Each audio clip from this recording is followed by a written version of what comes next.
Have you ever noticed the more you explain yourself, the less people seem to hear you? Like the louder you get, the more they just tune out? It's like no matter how clearly you speak, something gets lost in translation. So you push harder, you raise your voice, try to fill the silence because silence feels dangerous. But here's the hard truth most people never tell you. The most powerful thing you can say is nothing at all. See, strategic silence is a superpower, not passivity, not weakness. It's a choice, a presence. It's the pause that makes your words land with impact. See, we've been taught to value articulation over awareness, to speak up before we've even heard, to over-explain just to feel safe.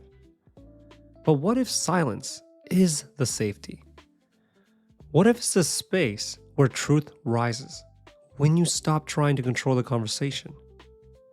Welcome back to Hard Truths, the podcast where we cut through the noise, challenge the way you think, and talk about what's actually holding you back.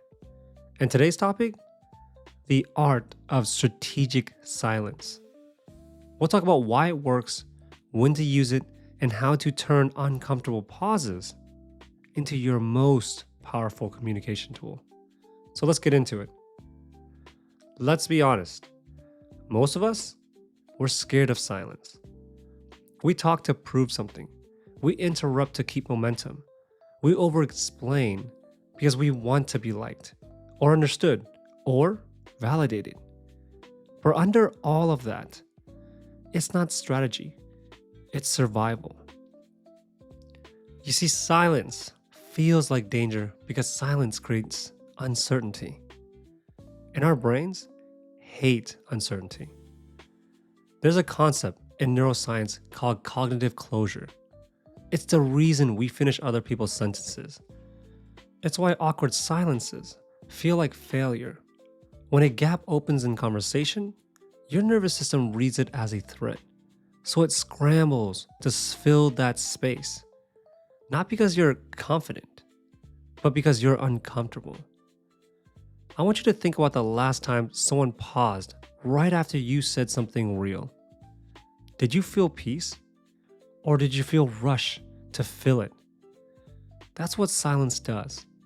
It stirs the discomfort. And most of us were never taught to sit with that. So we jump in. We repeat ourselves. We apologize. We cut off other people's thoughts, thinking we're helping. But really, we're just reacting to our own tension. Here's the truth. If you can't hold space for a pause, you'll never be able to hold space for a real conversation. Strategic silence starts with emotional regulation. If you don't train your nervous system to stay grounded during uncertainty, you'll always mistake silence for disconnection. But silence isn't disconnection, it's depth. It's the space where people actually process what was just said. It's where truth gets heard. It's where power lives. And the people who master that space, they don't just get listened to, they get remembered. So let's break this down. Silence isn't just a communication tactic. It's a biological and psychological tool. It works because of how our brains and bodies are wired. First, let's talk about mirror neurons. These are specialized neurons in your brain that fire not only when you perform an action, but when you observe someone else performing it. They're the biological basis for empathy. See, when you pause in conversation, especially after asking something deep, those mirror neurons light up in the other person. It creates space for reflection. They don't just hear your question, they feel it.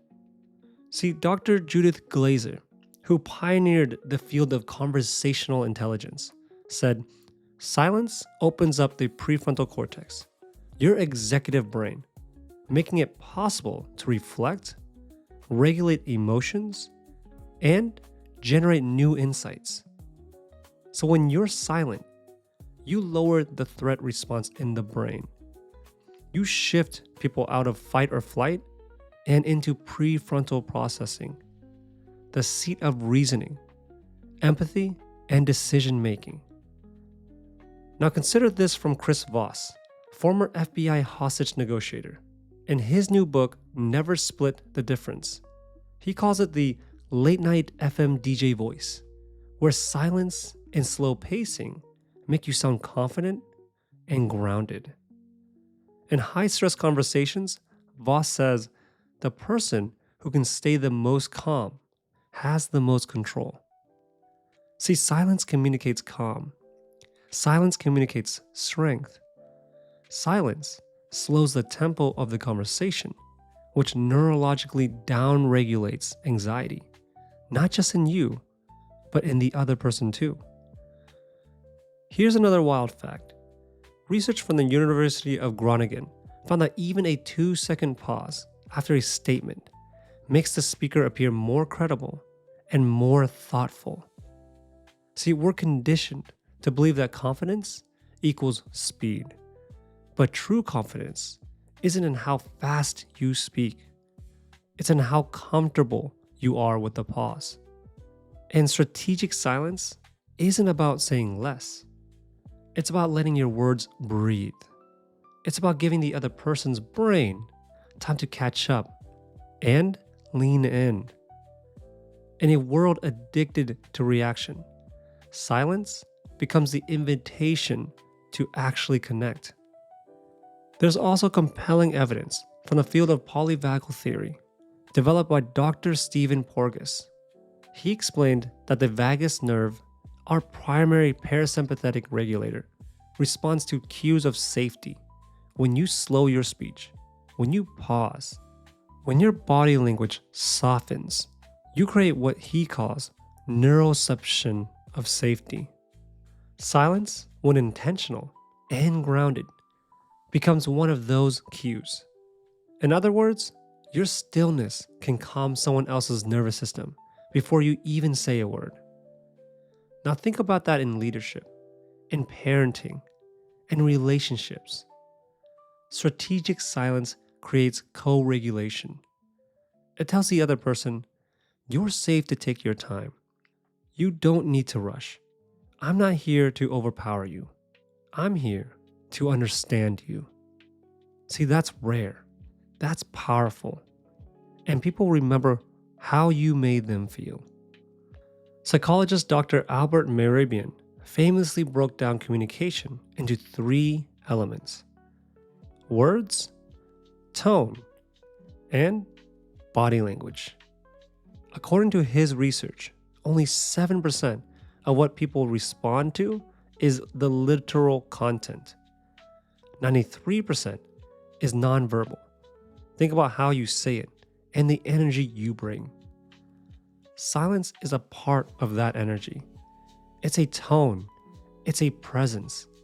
And in a world that constantly screams, silence feels like authority.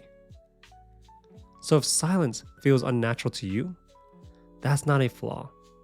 It's a signal. You're breaking decades of social conditioning. We were raised in a culture that values fast talkers, quick comebacks, and constant replies. But silence? That's been misunderstood as awkwardness or weakness. It's not. See, silence is strength. But like any strength, it takes reps. Here's how to build it. First, practice 1-beat pauses. Start small. Before answering a question, take a single breath. That pause creates presence. It trains your nervous system to delay reaction. Second, schedule intentional silence. No phone, no background noise, just 5 minutes a day of quiet. It will feel like withdrawal at first. Let it. Your mind's addiction to noise is what you're detoxing from. Third, study those who speak with gravity. Think Obama, Brene Brown, Chris Voss. Their power isn't just what they say, it's how they say it. Watch their pacing, their stillness, their silence.